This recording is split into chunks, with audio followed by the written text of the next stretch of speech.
Movie के start होते ही हम दो साइंटिस्ट को देखते हैं जो दोनों हस्बैंड वाइफ होते हैं, जिसमें हस्बैंड का नाम क्लाइव व वाइफ का नाम एल्सा था। और ये दोनों असल में जेनेटिक साइंटिस्ट थे, यानी ऐसे साइंटिस्ट जो अपने एक्सपेरिमेंट से नए नए एनिमल्स और क्रिएचर्स बनाए, यानी दो एनिमल्स या क्रिएचर्स दोनों के डीएनए को मिक्स करके एक नया एनिमल और क्रिएचर बनाए। दोनों एक मेडिसिन बनाने वाले कंपनी के लिए काम करते थे और उस कंपनी का नाम नीट था, यानी क्लाइव और एल्सा इस कंपनी के लिए ये काम करते थे। पहले तो ये दो एनिमल्स के डीएनए को मिक्स करते थे जिसका एक नया एनिमल बनता है और फिर उस एनिमल की प्रोटीन से मुख्य किस्म की बीमारियों की मेडिसिन बनाए। इन लोगों ने एक नई किस्म का एनिमल भी बनाया था जो कि एक मेल था और दिखने में बिल्कुल डिफरेंट था। ऐसा ही एनिमल पहले भी बन चुका है जो कि फीमेल थी। अब ये दोनों एनिमल्स को एक दूसरे के आमने सामने लाते हैं और वो दोनों एनिमल्स एक दूसरे से बहुत प्यार से मिलते हैं, यानी वो दोनों एनिमल्स एक दूसरे को पसंद कर रहे थे। इसका मतलब ये था कि उनका ये एक्सपेरिमेंट सक्सेसफुल हो गया था। ये देखकर अब वो दोनों अपनी कंपनी के बॉस के पास जाते हैं और उसे बताते हैं कि हमने बहुत सारे एनिमल्स के डीएनए को मिक्स करके ये अलग तरह का एनिमल बनाया है और इसकी प्रोटीन की मदद से हम बहुत सारी बीमारियों की मेडिसिन बना सकते हैं। और इसके साथ साथ हमने एक नया तरीका भी डिस्कवर किया है और वो ये है कि हम इंसान और जानवर के लिए डीएनए को मिक्स करके एक नई हाइब्रिड बना सकते हैं और ये डेफिनेटली हम बहुत सारी बीमारियों की मेडिसिन बना सकते हैं। उनकी बॉस बताती है कि जो काम तुम कर रहे थे, यानी जो एक्सपेरिमेंट तुमने किया है, उससे अपनी कंपनी बहुत खुश होगी और जिसकी तुम बात कर रहे हो, यानी इंसान और जानवरों के डीएनए को मिक्स करने की, उसके लिए कंपनी अभी एग्री नहीं होगी फिलहाल। और जो जानवर तुमने बनाए हैं, हमारी कंपनी उनके प्रोटीन से मेडिसिन बनाना चाहती है, इसलिए सारे रिसर्च को रोककर मेडिसिन बनाने पर फोकस किया जाएगा। क्लाइव और एल्सा कहते हैं कि अगर हमने ये काम स्टार्ट नहीं किया तो कोई और कर देगा।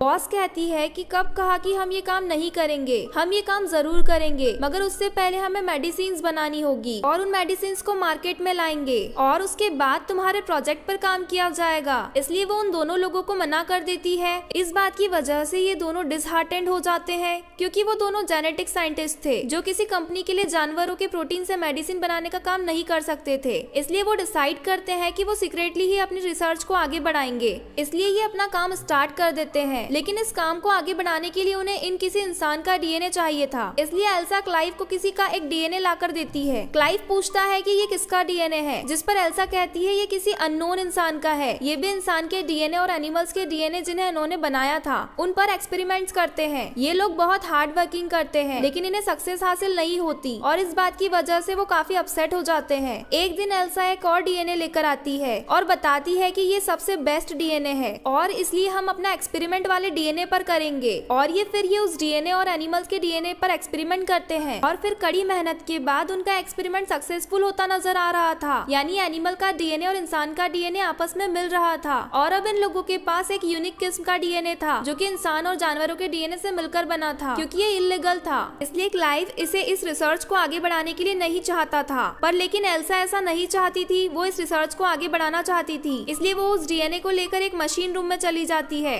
उस रूम में एक ऐसी मशीन थी जिसमें डीएनए डालने से एनिमल्स और क्रिएचर्स पैदा होना शुरू हो जाते थे, यानी कोई भी जानवर उस मशीन के अंदर इंक्रीज होता रहता था। फिर एल्सा उस मशीन के अंदर उस डीएनए को डाल देती है। क्लाइव फिर एल्सा को कहता है कि अच्छा काम नहीं कर रहे हो, किसी को बनाना और फिर उसे मार डालना। फिर एल्सा कहती है कि हमारे लोग इस दुनिया में रोजाना मिलते हैं और हो सकता है कि हमारे इस एक्सपेरिमेंट से इतने सारे लोगों की जान बच जाएगी। इसलिए क्लाइव एल्सा की बात मान लेता है, इसलिए वो अपने काम को स्टार्ट कर देते हैं। मगर हैरान कर देने वाली बात तो यह है कि जो बच्चे को इस मशीन में आहिस्ता आहिस्ता बढ़ना था वो तेजी से बढ़ता जा रहा था। चेक करने पर उन्हें पता चलता है कि बच्चा बिल्कुल नॉर्मल है, लेकिन शाम को उस मशीन का अलार्म बजने लगता है। वो लोग चेक करने के लिए जाते हैं तो वो देखते हैं कि बच्चा पूरी तरह से डेवलप हो गया है, यानी वो पैदा होने के लिए बाहर आने के लिए डेवलप हो गया है। इसलिए वो उसको बाहर निकाल देते हैं, जो काफी अजीब लग रहा था। क्लाइव इस क्रिएचर को मारना चाहता था। एल्सा कहती है कि अभी हमें ऐसा नहीं करना चाहिए क्योंकि क्या पता कि हम एक सक्सेसफुल क्रिएचर बना ले, लेकिन क्लाइव एल्सा की बात नहीं मानता। इसलिए वो उस जगह पर जाते हैं जहाँ पर वो क्रिएचर था, क्योंकि वो उसे मारना चाहते थे और वहाँ जाकर उन्हें पता चलता है कि वो तो पहले ही मर चुका है। इसलिए क्लाइव वहाँ से चला जाता है। एल्सा कहती है कि अब खतरे वाली बात नहीं है, इसलिए एल्सा उस बॉक्स को ओपन करती है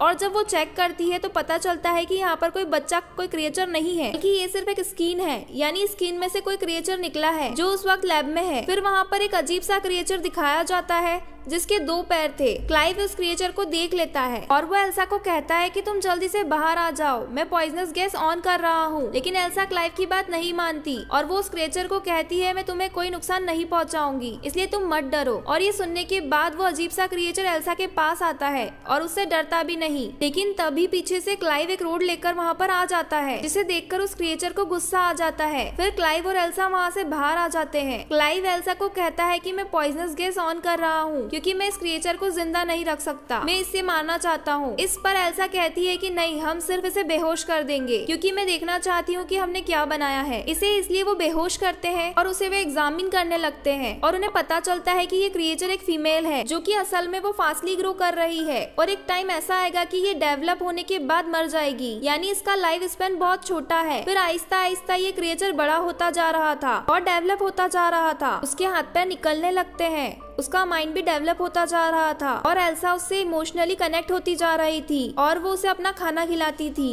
और डिफरेंट एक्टिविटी भी सिखाती थी। एक दिन एल्सा क्रिएचर को बहुत सारे अल्फाबेट्स देती है और उसे कहती है कि इन अल्फाबेट्स को ऐसे अरेंज करो कि मेरा नाम बन जाए। लेकिन वो क्रिएचर सिर्फ नर्ड बना देती है, नर्ड जो कि इस कंपनी का नाम था क्योंकि एल्सा की शर्ट पर स्पेलिंग दिखी थी। ये देखकर एल्सा खुश हो जाती है क्योंकि वो अब चीजों को सीख रही थी। और फिर वहाँ पर क्लाइव आ जाता है जो उस क्रिएचर को बिल्कुल भी लाइक नहीं करता था। वो कहता है कि इस क्रिएचर को बाहर किसने निकाला, अंदर रखो इसे और उसकी दुम भी कवर होना चाहिए। असल में उस क्रिएचर की काफी लंबी दुम थी। एल्सा क्लाइव को कहती है कि इसे जानवर मत कहो। क्लाइव कहता है कि फिर मैं इसे क्या कहूँ। वो कहती है कि तुम इसे ड्रीन कहो क्योंकि इसने अभी अल्फाबेट से नर्ड बनाया है जिसे उल्टा करके ड्रीन बनता है। और फिर एक दिन क्लाइव का भाई ड्रीन को देख लेता है और उसे ड्रीन की सारी रियलिटी पता चल जाती है और क्योंकि वो ड्रीन को वहाँ पर उस जगह नहीं रख सकते थे इसलिए वो उसे फार्म हाउस में भेज देते हैं। और अब वो टाइम आ जाता है जब क्लाइव और एल्सा कंपनी के ऑनर को प्रोजेक्शन देनी थी उन क्रिएचर के बारे में जो उन्होंने पहले बनाई थी। और जब दोनों अपनी प्रेजेंटेशन को कंपनी के ऑनर के सामने लाते हैं और जब दोनों क्रिएचर आपस में लड़ने लगते हैं और उसी में उनकी मौत हो जाती है। इस बात की वजह से वो लोग काफी डिसहार्टेंड हो जाते हैं। फिर वो दोनों क्रिएचर के लड़ने का रीजन ढूंढते हैं जब तक उन्हें पता चलता है कि दोनों क्रिएचर में जो फीमेल थी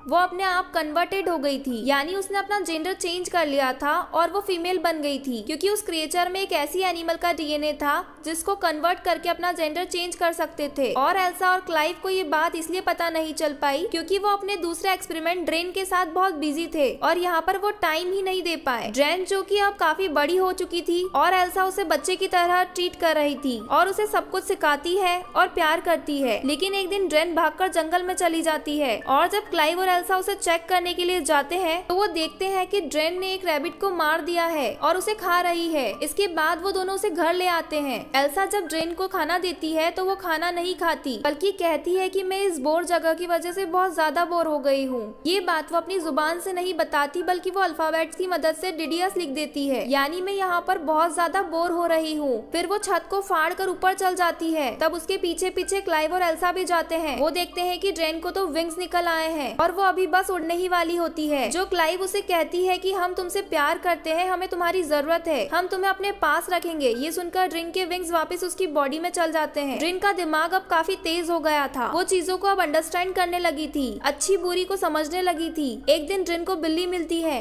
लेकिन ड्रेन से एल्सा को बिल्ली छीन लेती है क्योंकि एल्सा को डर था कि ड्रेन कहीं उस बिल्ली को भी ना मार दे। फिर आहिस्ता आहिस्ता हैरत में डाल देने वाली चीजें देखते हैं और ये वो कि ड्रेन को क्लाइव अच्छा लग रहा था, जिससे क्लाइव को पता चल जाता है कि ड्रेन के अंदर जो इंसान का डीएनए था वो किसी और का नहीं बल्कि वो खुद एल्सा का ही था। इस बात से क्लाइव एल्सा से नाराज होता है। वो उसे कहता है कि ये तुमने अच्छा नहीं किया, तुम्हें ऐसा नहीं करना चाहिए था। आहिस्ता आहिस्ता एल्सा का प्यार ड्रेन के लिए खत्म होता जा रहा था, इसलिए एल्सा वो बिल्ली ड्रेन को दे देती है। ड्रेन की दुम नोकदार थी इसलिए ड्रेन अपनी दुम नोच से बिल्ली के गले में चुबाकर मार डाल देती है। ये देखकर एल्सा को बहुत गुस्सा आता है और वो ड्रेन को स्लैप कर देती है। थप्पड़ लगने की वजह से ड्रेन एल्सा के ऊपर आकर खड़ी हो जाती है और वो एल्सा के गले में लगी चाबी को निकालती है और दरवाजा खोलकर वहाँ से चली जाती है। ड्रेन के अलग अलग फेसेस उन लोगों के सामने आ रहे थे। फिर हम देखते हैं कि एल्सा वो टीम बनाने में कामयाब हो चुकी थी जिसकी रिस्पॉन्सिबिलिटी कंपनी ने उस पर लगाई थी। फिर एक दिन क्लाइव कैमरे की फुटेज यानी अपने लैपटॉप की स्क्रीन पर दिख रहा होता है कि ड्रीन कहाँ पर है और ड्रीन उस वक्त पानी में होती है और अब क्लाइव को भी वह ड्रीन अच्छी लगने लगी थी और वो अपने लैपटॉप की स्क्रीन पर हाथ लगाता है और दूसरी तरफ ड्रीन भी कैमरे को टच करती है, यानी वो क्लाइव के हाथ को अपना हाथ लगाती है क्योंकि वो जान चुकी थी कि क्लाइव उसे देख पा रहा है। यह देखकर क्लाइव काफी हैरान रह जाता है। फिर हम देखते हैं कि क्लाइव उस फार्म हाउस उस जगह पर आया है जहाँ पर ड्रीन थी। क्लाइव वहाँ पर अकेला आया था, यानी उसके साथ एल्सा नहीं थी। क्लाइव ड्रीन को आवाज लगाता है लेकिन वो उसे कहीं पर भी नजर नहीं आती। कभी क्लाइव पीछे मुड़कर देखता है तो ड्रीन उसके पीछे खड़ी होती है। तभी ड्रीन क्लाइव के पास आकर उसे कहती है कि तुम मुझे अच्छे लगते हो। उस पर क्लाइव कहता है कि नहीं, ये बुरी बात है, क्योंकि क्लाइव को भी ड्रीन अच्छी लगती थी, इसलिए वो भी अपनी फीलिंग्स पर कंट्रोल नहीं कर पाता। लेकिन इतनी ही देर में वहाँ पर एल्सा आ जाती है। वो जब उन लोगों को साथ देखती है तो उसे बहुत बुरा फील होता है। इसके लिए वो नाराज होकर वहाँ से चली जाती है क्योंकि ड्रेन की दुम का इतना बड़ा नेल था कि वो किसी के लिए भी खतरा हो सकता था। इसलिए एल्सा उसकी दुम काट देती है। उससे वह बहुत ज्यादा सैड होती है। वहाँ पर दोनों को अपनी गलती का एहसास होता है कि उन्हें ये क्रिएचर नहीं बनाना था। एल्सा कहती है कि जो प्रोटीन कंपनी को चाहिए था वो मैं बना चुकी हूँ और वो ड्रीन के अंदर है और वो ज्यादा है। अब वो दोनों डिसाइड करते हैं कि वो ड्रीन को मार डालेंगे। फिर वो दोनों ड्रीन के पास जाते हैं। वो देखते हैं कि ड्रीन की हालत तो ऑलरेडी मरने वाली है और देखते ही देखते ड्रीन मर जाती है। जैसा कि हम जानते हैं उसका लाइफ स्पैन इतना ही था। उसके मरने के बाद वो दोनों उसे करीबी जगह पर दफना देते हैं। उसे दफनाने के बाद क्लाइव का भाई वहाँ पर आता है और उसके साथ एक एम्प्लॉय था। उसका भाई भी उसी कंपनी में काम करता था। क्लाइव का भाई कहता है कि मैं जानता हूँ तुम दोनों ने क्रिएचर बनाया है जो बिल्कुल ही इंसान जैसा लगता है। जो प्रोटीन तुमने कंपनी को दिया उसमें ह्यूमन का डीएनए भी शामिल है, इसलिए मैं उस क्रिएचर को देखना चाहता हूँ जो तुमने बनाया है। जिस पर वो कहते हैं कि वो तो मर चुकी है और हम तो उसे दफन भी कर चुके हैं। फिर किसी की जोरदार चिल्लाने की आवाज आती है और ये आवाज उस तरफ से आ रही थी जहाँ पर उन्होंने ड्रीन को दफन किया था, इसलिए वो जल्दी से उसकी तरफ भागते हैं। वो देखते हैं कि जहाँ पर उन्होंने ड्रीन को दफन किया था वो वहाँ पर नहीं है, बल्कि ऊपर छत पर खड़ी हुई थी, यानी कि वो दोबारा जिंदा हो गई थी और इस बार वो पावरफुल होने के साथ साथ खतरनाक भी लग रही थी। उसके विंग्स भी बाहर आ गए थे और दुम भी रिप्रोड्यूस्ड हो गई थी जो कि काट दी थी। ड्रीन उन लोगों पर अटैक कर देती है और क्लाइव के भाई और जो उसके साथ में जो एम्प्लॉय आया था उन दोनों को मार डाल देती है। और इसी क्लैश के हैरान क्लाइव भी बेहोश हो जाता है। इसके बाद ड्रीन एल्सा के पास आती है और उसे पकड़ लेती है। यहाँ पर हम ये जान पाते हैं कि असल में ड्रीन ने भी अपना जेंडर चेंज कर लिया था क्योंकि उसके अंदर उस एनिमल का डीएनए था जो खुद को कन्वर्ट कर सकती थी, अपना जेंडर चेंज कर सकती थी और अब वो मेल बन गई थी और एल्सा के पास आ गई। तभी पीछे से क्लाइव आकर लकड़ी की एक टुकड़े को ड्रीन के अंदर घुसा देता है जिससे ड्रीन इंजर्ड हो जाता है, इसलिए वो एल्सा को छोड़ देता है। लेकिन बाद में वो लकड़ी को निकालकर क्लाइव पर अटैक कर देती है। तभी एल्सा एक पत्थर उठाकर ड्रीन को मारती है। इसके बाद एल्सा दोबारा उस पत्थर से मारने लगती है लेकिन अचानक वो रुक जाती है और कुछ सोचने लग जाती है क्योंकि हमने उसे अपने हाथों से बनाया था और अभी इन्हीं हाथों से मार रहे हैं। एल्सा ये भी सोचती है कि इसके अंदर तो मेरा डीएनए भी है। इसी दौरान ड्रीन इस मौके का फायदा उठाकर क्लाइव को अपनी दुम से मार डाल देती है। एल्सा फिर से उसी पत्थर से ड्रीन को मारती है। अब फाइनली ड्रीन की मौत हो जाती है और इसके बाद हमें एल्सा और उसके बॉस दिखाई जाते हैं। हम देखते हैं कि एल्सा को बेबी होने वाला है और वो बेबी होता है ड्रीन का क्योंकि उसने अपना जेंडर चेंज कर लिया था। इसलिए एल्सा के बॉस उसे बताते हैं कि जो प्रोटीन तुम लोगों ने दिया था उससे कंपनी को बहुत ज्यादा बेनिफिट हुआ है और अब कंपनी इस रिसर्च को आगे बढ़ाना चाहती है और जो एल्सा का होने वाला बच्चा था उसको इस रिसर्च के द्वारा ही आगे बढ़ाया जा सकता है। चूंकि एल्सा ने अपनी जिंदगी पर रिस्क लेकर अपने हस्बैंड को खोकर इस कंपनी के लिए बहुत मेहनत की थी, इसलिए कंपनी एल्सा को काफी ज्यादा अमाउंट देती है। कि एल्सा एक जेनेटिक साइंटिस्ट थी, इसलिए न चाहते हुए भी इस रिसर्च को आगे बढ़ाना चाहती थी। और इसी के साथ इस मूवी का दी एंड हो जाता है। Thank you for watching.